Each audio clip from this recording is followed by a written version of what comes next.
Let's go, baby. Zwift Academy workout number 4. I was really looking forward to this one, being the first workout in Zwift Academy to have some high intensity intervals, but I'm not sure about them actually being hugely depleting like the title suggests. But let's get straight into the warm-up in this one. You could say it's another boring ramp type warm-up, but like I've said before, it serves a purpose and it does the job.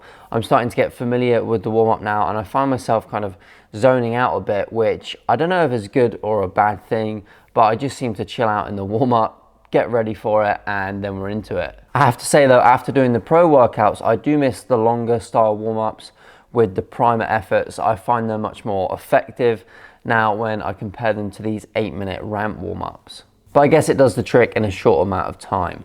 Let's get into the main workout then. So the main workout itself has 2 key blocks, each block being 3 high intensity depleting efforts, followed by a 10-minute block just under FTP. I actually found the depleting efforts to not be all that depleting, to be honest.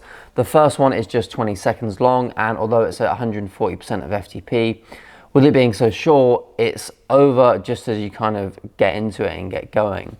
Then it's only 2 more sort of depleting efforts, one for 30 seconds and one for 40 seconds at lower FTPs, but it's still generally over FTP. So still quite challenging, but I felt overall it wasn't a massive kind of long period of time or high enough FTP to deplete me enough. Now each of these efforts had about a 1-minute recovery in between.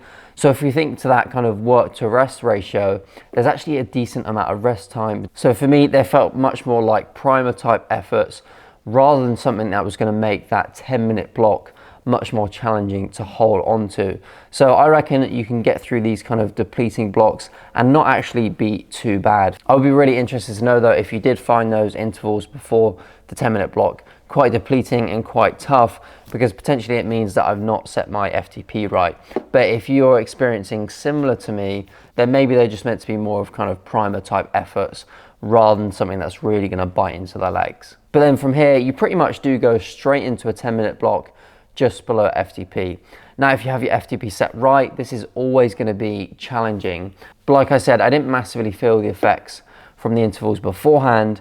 And after about a couple of minutes, I felt pretty settled in here.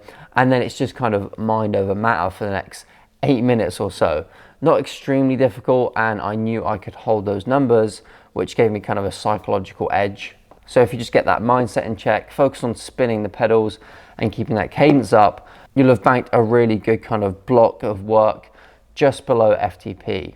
And then the overall workload, then it comes in at like 3 minutes above your FTP, but then a really good 20 minutes just below your FTP. Now let me know how you found this one. For me, definitely a really good session banked, and a little bit challenging, but maybe slightly easier than I was expecting. And maybe I'm a little bit of a sadist, but I would have liked those depleting efforts to be a little bit harder to really make those 10-minute blocks a bit more challenging for me and kind of make them a bit harder to settle into.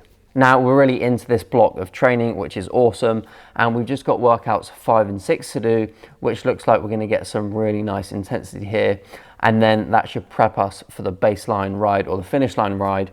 Let me know when you're thinking of scheduling that finish line ride, and do me a massive favor and like this video so we can get it out to more people and get more people Zwifting with us.